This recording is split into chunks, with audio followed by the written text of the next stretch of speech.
Hi guys, అందరూ ఎలాగున్నారు? ఇవాళ వీడియోలో వచ్చేసరికి doctor NTR university of health sciences నుంచి మనకి ఎంబీబీఎస్ ఉంది కదండి. ఎంబీబీఎస్ సంబంధించి ఫేజ్ 1 అలాట్మెంట్స్ అయితే మనకి రిలీజ్ చేశారనమాట. వెబ్సైట్ లో మీరు అబ్జర్వ్ చేసినట్లయితే మనకైతే అఫీషియల్ గా అయితే రిలీజ్ చేశారండి.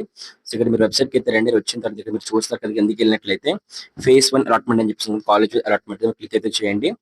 క్లిక్ చేస్తే మీకు పీడిఎఫ్ అయితే ఓపెన్ అయితే అవుతుందండి. సో పీడిఎఫ్ అయితే మీకు ఈ విధంగా అయితే కనిపిస్తుంది అనమాట. అయితే మీరు ఇక్కడ ఈ పీడిఎఫ్ అయితే మీరు చెక్ చేసుకోవచ్చు అండి. ఇక్కడ మీకు పేరు అనేది ఉందా లేదా అని చెప్పేసి. సో ఎవరైతే అప్లై చేసుకున్నారో అప్లై చేసుకున్న వాళ్ళకి సంబంధించి సో ఎవరికైతే సీట్స్ వచ్చాయో ఆ సీట్స్ వచ్చిన డేటా అన్నమాట. సో ఈ విధంగా అయితే మీకు ఏ కాలేజ్ సీట్ వచ్చింది, ఫర్ ఎగ్జాంపుల్ ఇక్కడ ఏసీఎస్ఆర్ అనే కాలేజ్ లో అయితే మాత్రం గవర్నమెంట్ మెడికల్ కాలేజ్ లో అయితే ఎవరికి సీట్ వచ్చిందని చెప్పేసి మొత్తం డేటా అయితే ప్రొవైడ్ చేశారు అనమాట. వాళ్ళ నీట్ రోల్ నంబరును, దాంతో పాటే వాళ్ళ నేమ్ అన్నమాట, నేమ్, దాంతో పాటే వాళ్ళకి ఏ కేటగిరీలో వచ్చింది. ఓకేనా.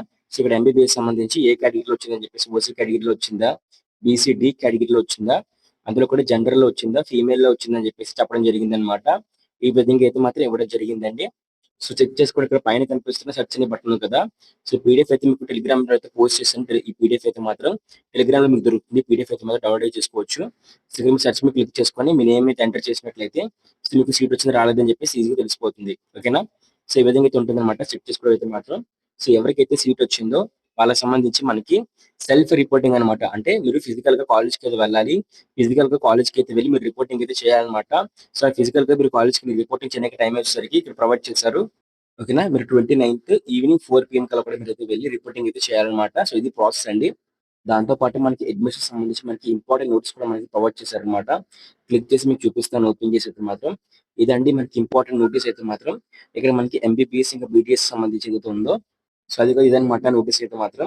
ఇక్కడ చూస్తున్నారు కదా, ఎంబీబీఎస్ సంబంధించి మనకి ఏదైతే కన్వర్ కోటా సీట్స్ ఉన్నాయో అయితే మనకి అలాట్మెంట్ ఆర్డర్ అయితే మనకి ఎప్పుడు రిలీజ్ చేస్తారంటే రేపు అయితే మనకి రిలీజ్ చేస్తారనమాట. సో వన్స్ మీరు వెబ్సైట్ లో లాగిన్ అయితే అవ్వాలి. లాగిన్ అయిన తర్వాత 25th అనమాట, అంటే రేపటి నుంచి కూడా మీరు అయితే అలాట్మెంట్ ఆర్డర్ అయితే డౌన్లోడ్ చేసుకోవచ్చు అండి వెబ్సైట్ లో అయితే మాత్రం. అయితే వెబ్సైట్ లో మీరు అలాట్మెంట్ ఆర్డర్ ఏ విధంగా డౌన్లోడ్ చేస్తారు తర్వాత చెప్తాను అది. ఇక్కడ చూసినట్లయితే అలాట్మెంట్ ఆర్డర్ మీరు డౌన్లోడ్ చేసుకోవాలంటే ఇక్కడ మీరు 10,600 రూపీస్ మీరు పే చేయాలన్నమాట. సో అమౌంట్ అయితే మీరు పే చేస్తారు. అమౌంట్ అయితే మాత్రం మనకి వన్ టైం అనమాట. సో మొత్తం కౌన్సిలింగ్ వచ్చేసరికి మీరు రౌండ్ 1, రౌండ్ 2, రౌండ్ 3 లో మొత్తం అన్నిట్లో కలిపేసి ఒకసారి మీరు పే చేస్తారనమాట. ఈ యూనివర్సిటీ ఫీజు అయితే మాత్రం 10,600 రూపీస్ అయితే మాత్రం పే చేస్తారండి. సో రేపు ఈవినింగ్ 3 PM కల్లా కూడా మనకి వెబ్సైట్ లో అయితే అలాట్మెంట్ వీడియోస్ పెడతారు. మీరు మీ ఇండివిజువల్ గా ఏ విధంగా అయితే మీరు వెబ్ ఆప్షన్స్ పెట్టడానికి కానీ రిజిస్ట్రేషన్ కానీ ఏ విధంగా డౌన్లోడ్ చేసుకున్నారో, ఏ విధంగా లాగిన్ అయ్యారో అలా లాగిన్ అయిపోయి అక్కడ సర్వీస్ అనే సెక్షన్ లో అయితే మాత్రం మీకు అలాట్మెంట్ ఆర్డర్ అని చెప్పేసి కనిపిస్తుంది అనమాట. క్లిక్ చేసి ఈ 10,600 రూపాయలు అయితే మీరు పేమెంట్ చేసి అలాట్మెంట్ ఆర్డర్ పీడిఎఫ్ డౌన్లోడ్ చేసుకోవాలి. ఆ తర్వాత మీరు దాంతో పాటే ఆ అలాట్మెంట్ ఆర్డర్ పీడిఎఫ్ తో పాటే మీరు ఏంటంటే రిక్వైర్డ్ డాక్యుమెంట్స్ అనమాట. అంటే ఏ డాక్యుమెంట్స్ అయితే ఉంటాయి. సో ఈ వీడియోలో మీకు కాలేజ్ కోసం చెప్పబోతున్నాను అనమాట. అదే శాస్త్ర గ్రూప్ ఆఫ్ ఇన్స్టిట్యూషన్స్. సో వీళ్ళ దగ్గర ఉన్న బ్రాంచ్ వచ్చేసరికి మనకి బి ఫార్మసీ, ఫార్మసీ, ఫిజియోథెరపీ ఇంకా నర్సింగ్ సంబంధించి కోర్సెస్ అయితే అవైలబుల్ ఉన్నాయండి. సో అందులో బి ఫార్మసీకి సంబంధించి కూడా మేనేజ్మెంట్ సీట్స్ అయితే ఓపెన్ చేశారు. 75,000 అయితే ఉంటుంది మనకి.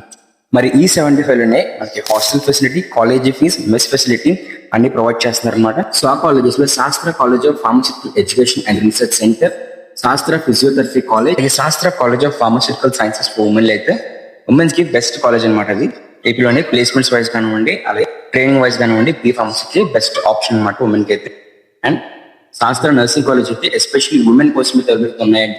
సో వీటన్నిటిలో కూడా మనకి మేనేజ్మెంట్ సెక్షన్ ఓపెన్ చేశారు అనమాట. ఇక్కడ మీకు ఎంసెట్ కోర్స్ కూడా చూపిస్తున్నారు. మీరు వెబ్ ఆప్షన్స్ పెడుతున్నప్పుడు ఖచ్చితంగా కూడా ఆ వెబ్ ఆప్షన్స్ కోర్స్ చూసి ఖచ్చితంగా వెబ్ ఆప్షన్స్ కూడా పెట్టండి, ట్రై చేయండి. సో మాక్సిమం వచ్చరికి మనకి ఏంటంటే అన్నట్లయితే ఈ అలాట్మెంట్ ఆర్డర్, దాంతో పాటే మీ application form, application form, 10th class, so ఈ విధంగా ఇంటర్మీడియట్ మార్క్స్, నీట్ కి సంబంధించి ర్యాంక్ కార్డ్ అని ఉంటుంది కదా అవి. సో అవన్నీ అయితే పట్టుకెళ్ళాలి అనమాట. ఆ కాలేజ్ సంబంధించి కాల్ చేసి ఏ డాక్యుమెంట్స్ పట్టరామంటారని చెప్పేసి కాల్ చేసి అడిగి తెలుసుకోండి. దాంతో పాటే మీరు ఒకసారి కాల్ చేసి ఫీజు ఎంత, రిపోర్టింగ్ అప్పుడు ఎంత ఫీజు పే చేయాలి ఏంటి అని చెప్పేసి కూడా తెలుసుకొని అయితే అమౌంట్ అయితే పట్టుకుని వెళ్ళండి అనమాట. లేదంటే కాలేజ్ సంబంధించి మనకి వెబ్సైట్ ఉంటుంది. వెబ్సైట్ లోకి అయితే వెళ్ళి అక్కడ కెరీర్ ఉంటుంది అనమాట. అక్కడ మీకు ఏంటంటే అక్కడ చూపిస్తారు అనమాట. ఓకేనా. సెల్ఫ్ రిపోర్టింగ్ సంబంధించి మనకి ఎంత అమౌంట్ కావాలి అని చెప్పేసి.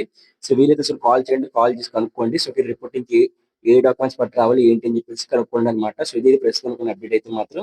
అలాగే ఫేజ్ 2 వచ్చేసరికి మనకి 29 తర్వాత అయితే ఒక 1 వీక్ గ్యాప్ అయితే ఉంటుందన్నమాట. సో అందరూ కూడా ఫేజ్ 2 కి ఎలిజిబుల్ అయితే అవుతారు. మీకు రిపోర్టింగ్ చేసినా మీరు రిపోర్టింగ్ చేయకపోయినా సరే ఫేజ్ 2 కి ఎలిజిబుల్ అయితే అవుతారన్నమాట. సో ఎవరికైతే ఫేజ్ 2 వద్దు, స్లైడింగ్ వద్దు అనుకున్నట్లయితే మీరు మీ కాలేజ్కి అయితే డిక్లరేషన్ ఫామ్ సబ్మిట్ చేసినట్లయితే నాకు ఈ కాలేజ్ సరిపోతుంది, ఇంకా వేరే కాలేజ్ వద్దు, ఎందుకంటే వన్ టైప్ వెబ్ ఆప్షన్స్ కాబట్టి సో మళ్ళీ అవి ప్రాసెసింగ్ అయితే అవుతాయి కాబట్టి సో నాకు ఇంకా ఈ ప్రాసెసింగ్ ఏం వద్దు, నాకు ఈ కాలేజ్ సరిపోతుంది అని చెప్పేసి డిక్లరేషన్ ఫామ్ సబ్మిట్ చేస్తే మీరు సెకండ్ ఫేజ్ కి ఎలిజిబుల్ అవుతారు. అంటే సెకండ్ ఫేజ్ లో మీ ఏదైతే వెబ్ ఆప్షన్స్ ఉన్నాయో ఏదైతే పని చేయవు, ఏదైనా కంప్యూటర్ మీ వెబ్ ఆప్షన్ ప్రోగ్రామ్ చేయదన్నమాట.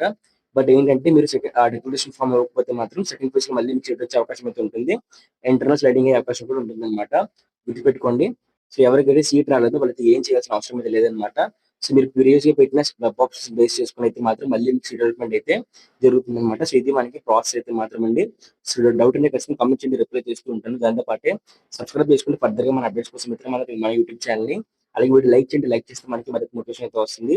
సో దీంతో పాటు మీకు ఎంబీబీఎస్ సంబంధించి ఎప్పటికప్పుడు అప్డేట్స్ కోసం మన ఛానల్ అయితే మాత్రం సబ్స్క్రైబ్ చేసుకుని అలాగే టెలిగ్రామ్ ఛానల్ ఖచ్చితంగా జాయిన్ అయితే అవ్వండి. Thank you friends, bye.